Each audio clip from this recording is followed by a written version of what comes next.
오늘 본문의 상황은 지난주 본문의 상황과 연결해 보면 치유함을 받은 나병 환자가 말하고 다니지 말라고 하신 주님의 말씀에 순종하지 못하고 자신이 받은 은혜를 많은 사람들에게 말했기 때문에 사람들은 예수님께 열광하게 되었고 예수님은 동네에 들어가지 못하는 상황이 되었습니다. 그런데 오늘 본문은 예수님이 다시 가버나움에 들어가셨다고 말합니다. 전에 가버나움에서 기적을 행하시며 수많은 사람들을 고쳐주시고 귀신을 축출하셨기 때문에 사람들은 예수님께 열광했죠. 이날은 이미 그 열광이 상당히 사그라든 수일이 지난 후였습니다. 그래서 예수님이 드러나지 않게 가버나움에 들어가는데 성공하셨습니다. 예수님은 아마도 시몬의 집에 들어가셨던 것 같아요. 그런데 누군가 예수님 일행이 시몬의 집에 들어가는 것을 봤어요. 그 소문을 들은 사람들은 다시 열광적으로 예수님께 몰려듭니다. 너무 많은 사람이 몰려들어서 문 앞까지도 들어설 자리가 없다고 얘기했어요. 예수님은 방 안에 포위되었습니다. 예수님의 관심은 항상 사람들에게 하나님 나라를 전파하는 데 있었어요. 복음을 가르치는 데 있었어요. 예수님은 자신의 일을 위해 오셨다고 말씀하셨죠. 그래서 예수님은 기회만 되면 복음을 선포하셨습니다. 예수님의 말씀이 계속되고 있었어요. 그때 사람들이 한 중풍병자를 4사람에게 메워가지고 그 집으로 찾아왔습니다. 그 병자는 몸이 마비되어서 걷지 못하기 때문에 친구들에 의해 들것에 실려서 왔습니다. 그러나 예수님이 사람들에게 포위되어 있었기 때문에 일반적인 방법으로는 예수님께로 갈 수가 없다는 것을 금방 알아차렸습니다. 아마도 여러 번 사람들에게 좀 들어갈 수 없겠냐고 양해를 구했지만 번번이 실패했을 겁니다. 그때 중풍병자의 친구들에게 좋은 아이디어가 하나 떠올랐습니다. 지붕을 뜯어서 친구를 달아내리자는 것입니다. 그래서 그들은 지붕으로 올라갑니다.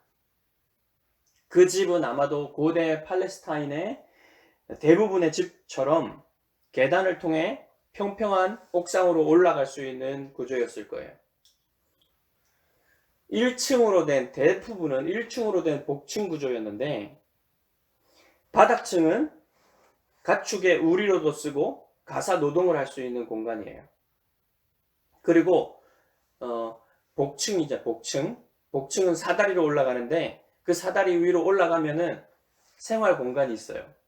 이렇게 침실도 있고 같이 얘기도 나눌 수 있는 그런 거실 겸 침실 같은 공간이 이렇게 펼쳐져 있어요. 아마 예수님 그곳에 앉아서 말씀을 가르치셨을 거예요. 그런데 지붕을 보면은 경사진 지붕은 없고 그냥 평평한 옥상인데 그 옥상은 뭘로 만들어졌냐면 지피나 나뭇가지로 이렇게 엮었어요. 어떻게 엮었냐면 들보 있죠, 들보. 들보가 이렇게 나무로 놓여져 있으면 그 위에다가 나뭇가지와 지프로 엮은 일단 그렇게 덮어놓고 거기에다가 진흙을 딱 발라가지고 이제 비가 새지 않게 평평하게 해놓으면 그 위에 올라가서 저녁에 바람도 쐴 수 있고 곡식도 말릴 수 있는 그런 생활 공간이 되는 거죠. 그래서 이쪽으로 올라갈 수 있도록 계단을 만들어 놓은 거예요. 자, 그래서 손쉽게 손으로 뜯어낼 수는 없지만 연장을 가져서 뜯어낸다면 그렇게 어려운 일도 아니었을 겁니다. 하지만 그렇게 연장을 가지고 뜯어내면은 큰 소리가 나고 흙도 떨어지고 흙덩이도 떨어지고 아마 예수님도 그 흙덩이에 맞았을 수도 있어요. 먼지가 막 떨어질 수도 있어요. 사람들이 눈살을 찌푸리고 뭐야 이거 이랬겠죠. 요즘 같으면 경찰이 출동할 수도 있는 일입니다. 그런데 그때는 이해하려면 이해할 수도 있었던 일이에요. 아마도 일이 끝난 다음에 다시 보수공사를 해주면 되겠지 하는 마음으로 뜯어냈을 거예요. 중풍병자의 친구들은 기어이 지붕을 뜯어내고 친구를 그 구멍으로 달아내렸습니다. 들것에 실려서. 그 모습을 보고 사람들도 모든 걸 이해했을 거예요. 여기서 주목할 만한 말씀이 나옵니다. 5절을 보십시오. 예수께서 그들의 믿음을 보시고, 예수님은 그들의 믿음을 보셨어요. 그들의 감동적인 헌신이나 사랑을 보셨다는 게 아니라 그들의 믿음을 보셨다고 했죠. 예수님께 친구를 데려가기만 하면 반드시 고쳐주실 것이라는 믿음이 아니면 이런 일을 어떻게 하겠어요?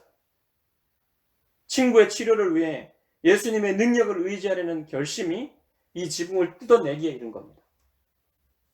일반적으로 병자의 치유에서는 병자의 믿음이 예수님의 치유와 연결되어 있어요.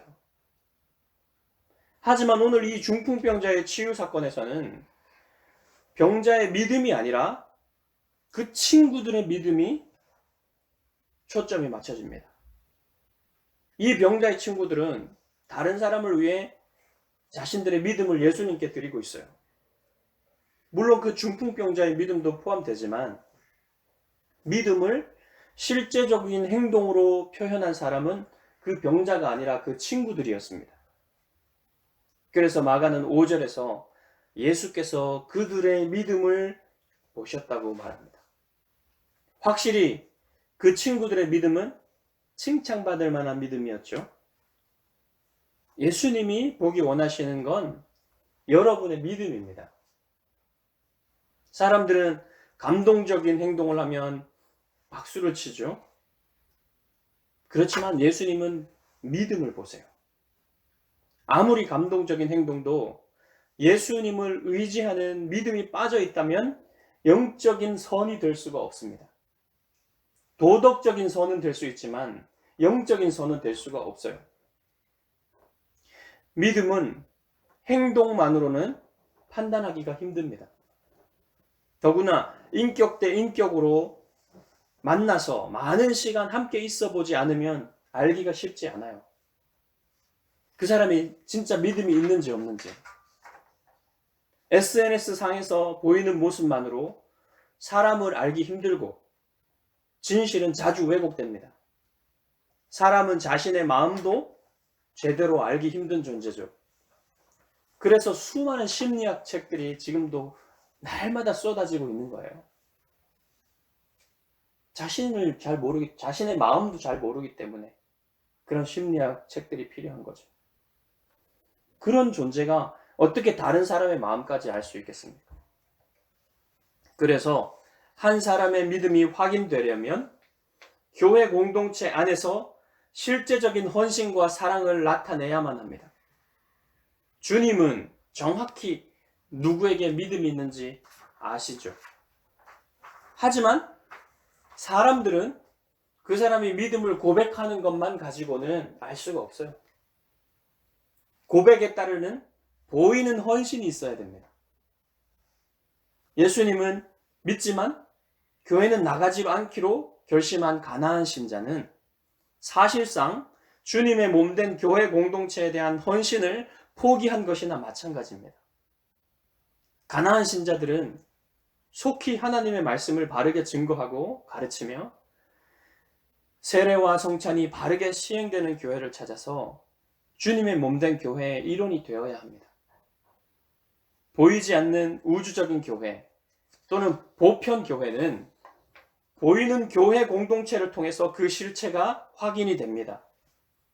자신이 예수 그리스도와 영적으로 연합되었다는 걸 확인하기 위해서는 보이는 교회 공동체의 일원이 되어서 주의 나라와 교회를 위해 헌신해야만 합니다.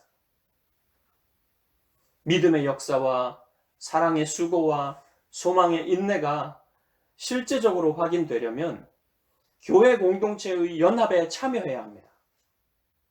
믿음은 성령께서 보이지 않는 선물로 주시는 것이지만 그 믿음은 예수 그리스도와 연합된 다른 사람들과 연합함으로 보여지는 거예요.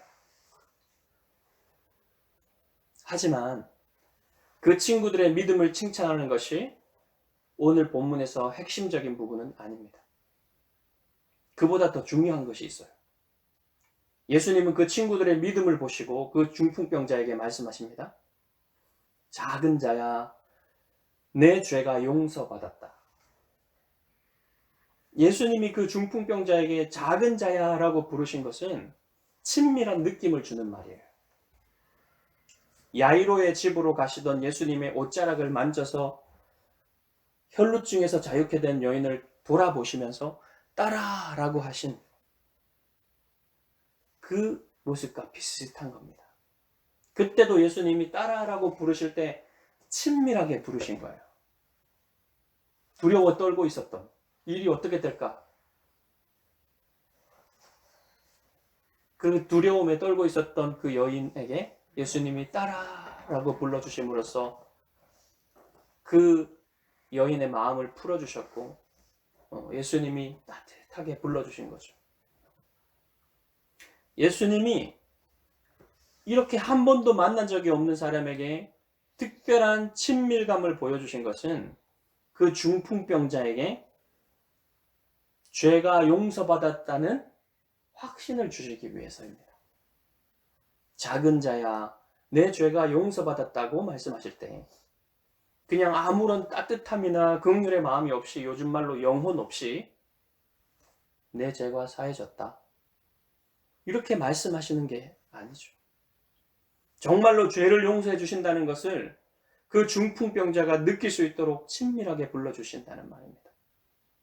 이 중풍병자는 예수님의 죄사함의 선언을 듣고 한 번도 느껴보지 못한 평안과 기쁨을 경험했을 거예요. 아직 몸은 마비되어 있지만 영혼은 새로워지는 것을 느낄 수 있었습니다. 그리스도인에게 있어 죄 용서받은 경험은 무엇보다 소중합니다. 자신의 죄의 깊이와 더러움을 분명히 깨닫고 또 그 죄의 실체를 본 사람은 하나님의 진노를 느낄 수밖에 없어요. 그리고 지옥의 영원한 심판의 두려움을 느낄 수밖에 없습니다. 오늘날처럼 죄와 심판의 무게를 느끼지 못하는 세대에게 하나님 앞에 죄 용서 받는 것의 가치를 가르치는 것은 쉬운 일이 아닙니다. 특히나 어릴 적부터 큰 죄를 저질러 보지 않은 사람에게 자기 영혼 안에 있는 죄의 악함을 알게 하기 힘들고 그 죄에 대한 하나님의 영원하고 두려운 심판을 깨닫는 건 너무나 힘든 일입니다. 하지만 성령께서 자신의 죄를 자각해 하시면 누구든 자기 안에 있는 죄의 더러움과 악함을 보게 돼요. 그리고 그에 따르는 하나님의 심판을 두려워하게 됩니다. 회개하라는 주님의 음성이 얼마나 무거운 말인지를 알게 됩니다. 그러나 회개하고 하나님의 용서를 구하는 영혼에게 주시는 용서를 받은 영혼은 용서받은 기쁨이 무엇인지 알게 됩니다. 그리고 다른 사람들을 용서하는 사람이 됩니다. 진실로 용서받은 사람이 용서할 줄 아는 것이죠. 큰 긍휼을 받은 사람이 긍휼을 베풀 수 있는 거예요. 그래서 세상에서 가장 행복한 사람은 하나님의 용서를 받은 사람들입니다. 다른 모든 것이 좋아도 관계가 좋지 못하면 행복할 수가 없어요. 죄인들인 우리는 서로 용납하고 긍휼히 여길 때 좋은 관계를 이룰 수 있습니다. 아이들은 부모님의 말씀을 어기고 뭔가 잘못을 하면 불안해합니다. 부모님에게 들켜서 매를 맞을 때까지 너무나 불안합니다. 하지만 부모님에게 책망을 듣고 매를 맞고 나면 오히려 얼굴이 밝아지는 것을 볼 수가 있죠. 하나님의 용서를 받지 못한 영혼에는 자기도 알지 못하는 불안함과 두려움이 있습니다. 그래서 그 불안함과 두려움을 해소하려는 행동들을 하죠. 그래서 여러 종교의 기대는 인간의 심리가 거기에서 비롯되는 겁니다. 하지만 하나님의 용서를 받은 영혼은 한 번도 느껴보지 못한 평안과 기쁨과 자유를 경험하게 돼요. 여러분 모두가 하나님의 용서받은 영혼의 기쁨을 누리시길 바랍니다. 그런데 여기서 한 가지 의문이 생깁니다. 예수님이 왜 이 중풍병자의 병을 치유해 주시기 전에 죄 용서의 선언을 먼저 하실까요? 예수님이 이전에는 죄 용서를 먼저 선언하시고 치유하시는 패턴으로 하시지 않았어요. 예수님께 몰려든 그 사람들 중에는 서기관들도 함께 있었습니다. 그들은 앉아서 예수님이 하시는 일을 지켜보고 있다가 깜짝 놀랄 말을 들었어요. 그들은 예수님이 내 죄가 용서받았다고 말하는 것을 듣고는 바로 신성모독이라고 생각했습니다. 서기관들의 의문은 어쩌면 당연한 것일 수도 있어요. 왜냐하면 아직 그들의 신학은 삼위일체 교리를 확립하지 못했습니다. 보이지 아니하시는 하나님 한 분만을 생각했기 때문에 육신을 입고 있는 신적 존재는 받아들이기가 힘든 거예요. 그런 상황에서 예수님이 직접 죄사함을 행하고 있다 생각했기 때문에 신성모독이라고 생각한 겁니다. 하지만 예수님이 쓰신 단어 죄사함을 받았다 그랬죠. 죄 용서, 너의 죄 용서함을 받았다. 이게 수동태잖아요. 이 수동태이기 때문에 하나님에 의해서 용서함을 받은 것이라고 해석될 수도 있습니다. 만약 예수님이 서기관들의 생각을 바로잡아 줄 생각이 있으셨다면 아니야, 그거 내가 한 게 아니라 하나님이 용서해 주신 거야, 이렇게 말할 수 있겠죠. 그렇지만 오히려 예수님은 서기관들의 생각이 맞다는 걸 보여주시기 위해서 그 중풍병자를 치유해 주십니다. 사실 서기관들은 신성모독이라는 말을 입 밖에 내지는 않았어요.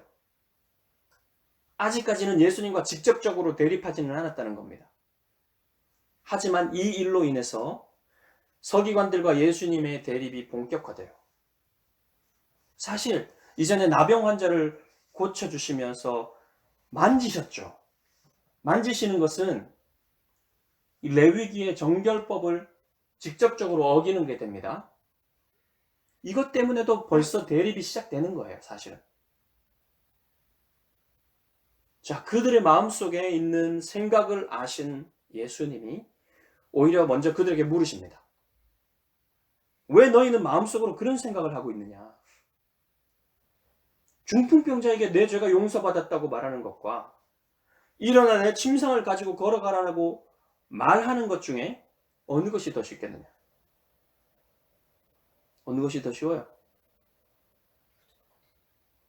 당연히 서기관들의 대답은 내 죄가 용서받았다 이거예요. 왜냐하면 말은 할 수 있지만 증명을 안 해도 되잖아요. 보이지 않는 일이기 때문에. 이 말에 관한 거예요, 예수님의 질문은. 실제로 일어난 내상을 가지고 집으로 돌아가라는 것은 실제로 일어나야만 되는 거잖아요. 이것은 사실 병을 고쳐주는 거랑 죄를 사하는 거랑은 차원이 다른 얘기입니다. 실제로는 병을 고치는 게 죄를 사하는 게 더 높은 차원의 일이에요. 하지만 예수님이 지금 질문하신 건 뭐냐면 말에 관한 거예요. 말하는 건 내 죄가 사함을 받았다 하는 게 더 쉬운 거죠.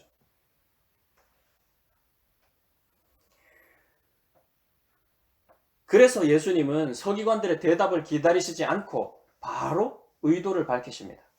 그러나 인자가 땅에서 죄를 용서하는 권세를 가지고 있음을 너희로 알게 해주겠다. 여기서 예수님이 자신을 인자라고 표현하죠. 예수님이 자신에게 인자라는 표현을 쓰신 이유는 당시의 유대인들이 메시아라는 표현과 다윗의 자손이라는 표현을 많이 사용했어요. 그 표현들에는 분명히 민족주의적인 기대가 들어있습니다. 왕적인 메시아인 다윗의 자손이 압제하는 나라들을 제압하시고 다윗 왕국과 같이 강력한 이스라엘을 회복하실 것이라는 기대가 있었어요. 예수님은 그런 오해를 피하기 위해서 자신을 인자라고 부르기를 좋아하셨어요. 인자는 인간의 아들이라는 뜻입니다. 그런데 그런 뜻에도 불구하고 다니엘 7장 13절과 14절에서 말하는 것처럼 지상의 모든 민족들에 대한 독특하고 영원한 권세를 받은 신적인 인물이라는 의미를 전달하고 있어요. 인자라는 말이. 그래서 예수님이 인자라는 말을 자신에게 쓰실 때는 다른 모든 인간의 아들들과 구별되는 신적 존재라는 의미로 사용하신 겁니다. 요점은 예수님이 지금 자신을 인자라고 하시면서 자신에게 있는 독특한 권세를 드러내고 계시다는 거예요. 예수님은 자신이 땅에서 죄를 용서하는 권세를 가지고 있다고 말씀하셨습니다.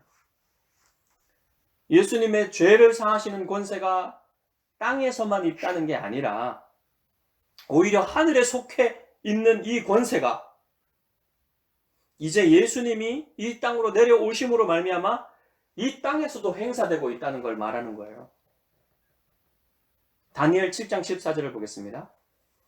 그에게 권세와 영광과 나라를 주고 모든 백성과 나라들과 다른 언어를 말하는 모든 자들이 그를 섬기게 하였으니 그의 권세는 소멸되지 아니하는 영원한 권세요 그의 나라는 멸망하지 아니할 것이니라.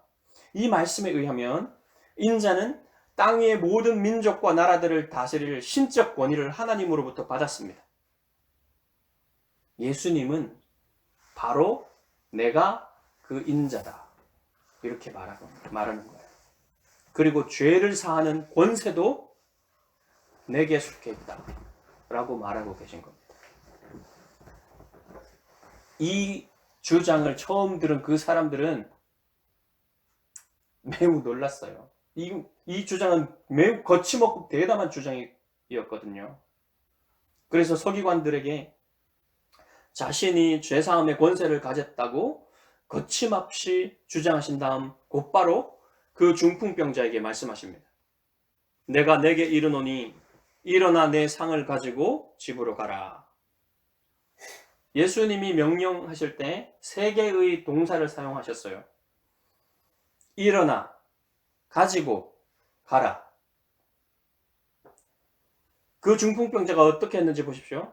그가 일어나, 그는 일어났습니다. 중풍병자가 다른 사람의 도움 없이 자기 힘으로 일어났어요. 그때 사람들은 벌써 놀랐겠죠. 그런데 곧 다음 동작으로 이어집니다. 곧 상을 가지고 친구들이 자기를 실어온 그 들것을 집어 들기 위해서는 어떻게 해야 됩니까? 몸을 굽혀서 그것을 집어 들어야 되죠. 그의 관절과 근육이 조화롭고 힘있게 움직이고 있어야만 가능한 일입니다. 그렇게 할 때 사람들은 다시 한번 놀랐겠죠. 하지만 그의 동작이 그것으로 끝나지 않고 그 들것을 가지고 모든 사람들 앞에서 걸어 나갑니다. 정확히 예수님이 명령하신 그 동작 그대로 됩니다. 여기에는 그 중풍병자의 믿음과 의지도 필요했습니다. 하지만 그것은 당연한 일이에요. 이 중풍병자가 얼마나 걷고 싶었겠습니까? 그의 앞에서 신적 권세를 주장하시는 분이 일어나서 가지고 걸어가라고 명령하시는데 어떻게 그 명령을 따르지 않을 수 있겠어요? 그 광경을 보고 있던 사람들은 모두 놀라서 하나님께 영광을 돌렸습니다. 우리가 이런 일을 도무지 보지 못하였다. 그곳에 있던 대부분의 사람들은 이 예수님의 권세가 하나님께로부터 온 것이라는 것을 알았습니다. 하지만 서기관들은 반대로 생각했습니다. 그가 하나님일 수 없기 때문에 그는 신성모독죄를 범하고 있는 것이다. 이 순간 서기관들이 알고 있었던 구약 성경의 말씀은 아무 도움이 되지 않고 있어요. 그들은 구약 성경의 말씀을 전혀 이해하지 못하는 것이나 마찬가지입니다. 왜냐하면 구약 성경은 예수님에 대해 증거하는 말씀이기 때문입니다. 예수님께서 부활하신 후에 엠마오로 가는 두 제자에게 나타나셔서 구약 성경의 말씀을 풀어서 자기에 관한 것을 자세히 설명해 주셨죠. 주님은 그때도 그 제자들을 책망하시면서 미련하고 선지자들이 말한 모든 것을 마음에 더디 믿는 자들이요, 그리스도가 이런 고난을 받고 자기의 영광에 들어가야 할 것이 아니냐고 말씀하셨습니다. 수많은 신학자들과 신학생들 중에도 이런 불신앙을 가지고 성경에 접근하는 사람들이 많이 있어요. 그들은 예수님을 믿지 않는 서기관들과 똑같은 길을 걷고 있는 겁니다. 하지만 예수님이 그 중풍병자에게 내 죄가 용서받았다고 말씀하시는 분이 하나님이신 줄 아는 사람들은 오늘도 용서받은 기쁨과 용서하는 기쁨을 동시에 가지고 살아갑니다. 여전히 죄인이지만 예수 그리스도 안에서 의롭다 여김받는 하나님의 자녀로서의 자유를 가지고 살아갑니다. 여러분도 부디 예수 그리스도의 십자가 보혈로 죄 씻음 받은 여러분의 영혼에 용서받은 기쁨과 서로 용서하는 기쁨이 가득하기를 주님의 이름으로 축원합니다.